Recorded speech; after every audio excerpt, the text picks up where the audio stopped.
All right, today I want to talk about a big one, special book to me, special author to me. Certainly one of my favorites, if not my favorite author at this point in my life. One of the most incredible and talented authors that I've ever read. And that is going to be Fyodor Dostoevsky's Crime and Punishment. I have this particularly beautiful edition. Let me take the cover off and show you. It has this maroon canvas hardback from the, if you wanted to find it, it's particularly from the Everyman's Library edition. This book is incredible, and this author is incredible. I'm sure you've heard of him. I'd be surprised if you hadn't. I have an undergraduate degree in psychology, and for that degree, we had to write a capstone paper over someone that influenced us and taught us a lot about psychology. It was left pretty open, pretty broad. You could do it over whoever you wanted. And I did my capstone paper over Dostoevsky, and I spent months researching his life in depth. I wrote a 30-something page paper all about his life, an incredible story, an incredible author. And I believe that when you look into his life, you can see how he is so capable of describing characters from different backgrounds and points of view in excruciating detail as to their inner psychologies. I could go on about him personally, maybe in another video, but today let's talk about Crime and Punishment specifically. I want to do my best to explain my thoughts on this book in an accurate and precise way. If you're unfamiliar with the book overall, it details a character, Raskolnikov, a gifted character who's studying to be a lawyer, and he is struggling for money, and his family needs money as well. And this is not so much of a spoiler because this is kind of how the book opens up, but there's essentially a landlady who he does not like, and people in general don't like this person. She's somewhat detestable morally, and Raskolnikov gets the idea that he could essentially do the unthinkable, something outside of his character, but still within his ability, and that would be to murder this lady and take her money. It would solve his problems, and he feels that he would be justified considering that she's morally reprehensible herself, and so he would get the money and he would rid the world of this person, and he follows through with that idea. And that's really where the book asks its biggest question that it contends with over the coming chapters. Can one person really create their own morality?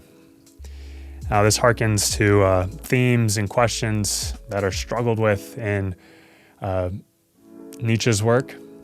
And Nietzsche said that we've killed God in more or less words. We've killed God and will never wash the blood from our hands. This book, I believe, struggles with that concept. So let's back up a bit and let's put the chess pieces on the chessboard, so to speak. Let's kind of get a framework for what I want to talk about here.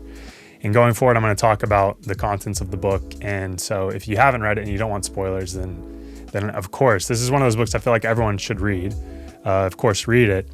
But I'm assuming that if you're going to continue listening, you've probably already read the book or know what happens. So Raskolnikov is a gifted individual, and we could say he's just cognitively gifted. He's very bright. And this is something that bright people tend to struggle with, is a desire to have their accomplishments and their abilities recognized by others.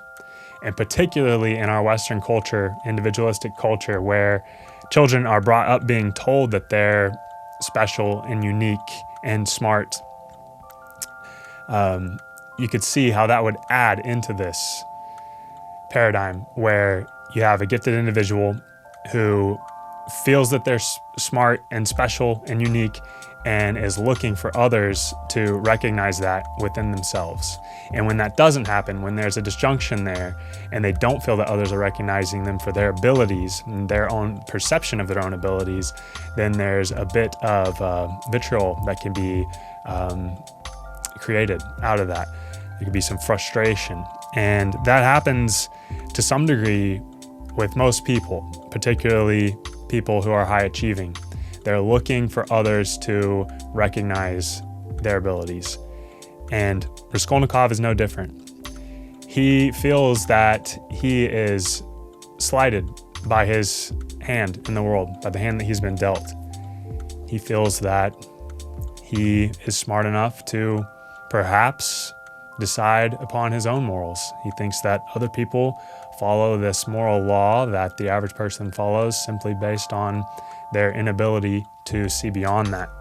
So this really begs the question, something that modern man is really contending with, is that if we have, in fact, as Nietzsche said, killed God, and we do exist outside of the bounds of any organized religion, then why do we follow certain moral guidelines?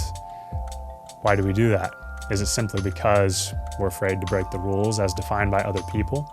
Or is there something beyond ourselves, some moral law beyond ourselves that exists in reality, outside of the minds of individual people? And Raskolnikov believes, at least in the beginning of the book, that this actual reality outside of the self does not exist. That is up to him to decide what's right and wrong, and that he can bend the rules and he can bend the fabric of reality in his favor to achieve what he wants. So he does. He kills her, he takes the money, and does he go on with his life and everything's as well as he had hoped? No. The guilt sets in, despite himself. And that's really the key thing, despite himself. Despite how much he thought through it, and despite his own perception of his ability to create his own morals, the guilt sets in and he cannot control it. And it consumes him more and more and more until it consumes him entirely. And it destroys his life. He could have gotten away with the crime. He was smart enough to plan it out and to carry out the crime in a way that he could have gotten away with it. Yes, he was right about that. But he was not right about this idea that morals only exist within our own mind as we have conceptualized them. Because, as I said, even though he could have gotten away with it, even though he thought it through, it did not matter. It's as if a force outside of the self exerted itself upon him until he crumbled underneath the pressure. And he had to confess to the police to finally try to free this weight off of his chest, and ends up going to prison.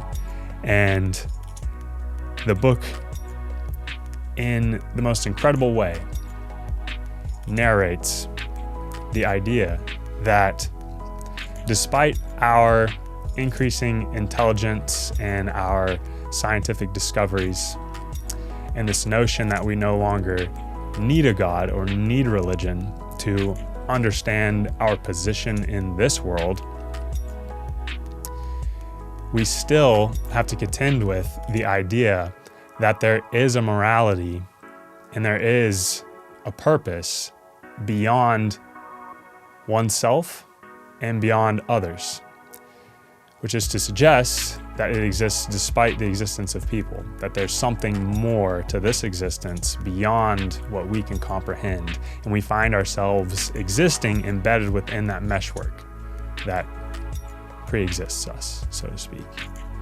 Raskolnikov struggles with that, with this nihilistic viewpoint that so many young people today have, where they realize, well, if there is no God, if there is no true religion, then what's the point of any of this? I'll live and I'll die and it doesn't mean anything.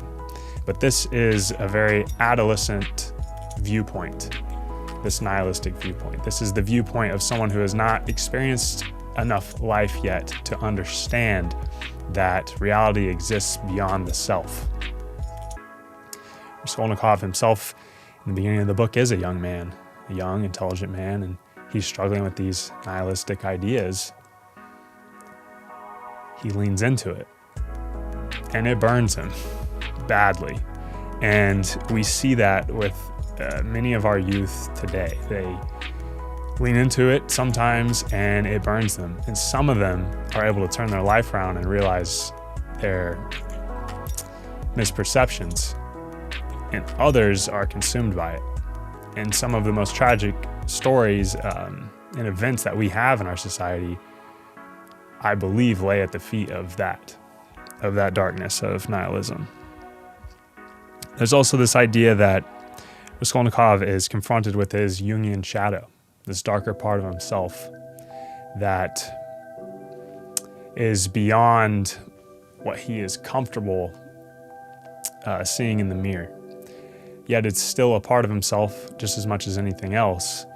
And this shadow of his has the ideas such as to kill someone and take their money. And you see how cunning it is in terms of justifying its ideas to him and convincing him that it would be okay. Not even just okay, but perhaps the right thing to do.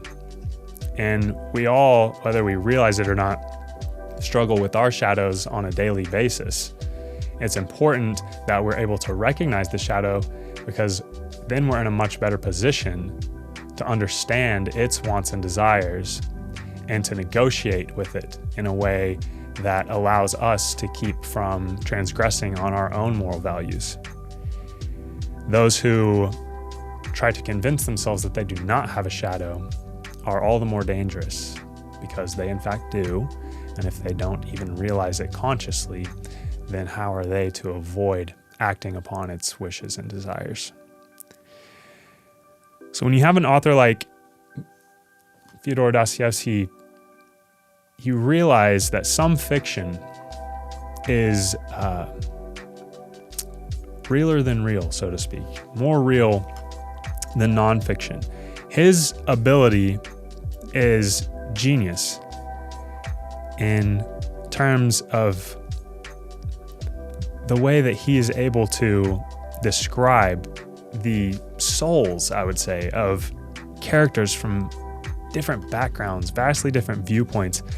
It's mind-blowing to think of how he can so articulately describe the inner worlds of different people with competing thoughts on different subjects.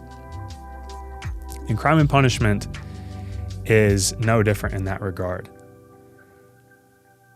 His exploration of Raskolnikov's journey, contending with nihilism and coming to understand that there is a moral reality beyond the self, is more convincing than any nonfiction essay one could write on the subject. Those are my thoughts on Crime and Punishment. If you want to learn about the depths of human psychology, then read Dostoevsky. And this is a great book to start with of his. It's one of those books, like I said, that I think everyone should read. And I certainly wanted to organize my thoughts and make a video on this one and share them with you. So if you've read this book, I'd love to hear your thoughts on the book overall and to hear your thoughts on what I'm saying here. If you agree or disagree, let me know. This is a great book, though. Hope you read it if you haven't yet, and I'll see you in the next one. Thanks.